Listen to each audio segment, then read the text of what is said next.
How to fix the Outlast Trials crashing on Steam. So first you want to go to the library and then right click on the game and open up the properties window.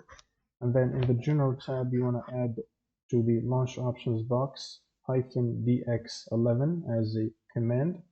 And then you want to go to the installed files tab and click on verify the integrity of game files and wait for it to finish checking the game files.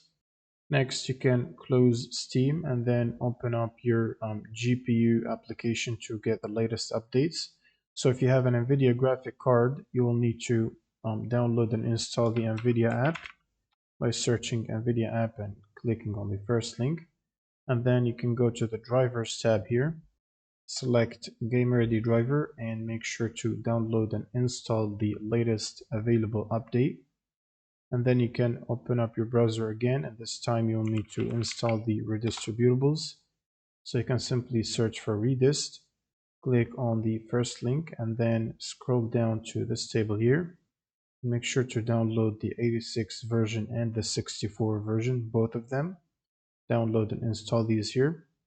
And once you finish the installation, this will basically ask you to restart your computer. Now, after restarting your computer and before opening the game, you should run Steam as admin. Right click on Steam and run as admin.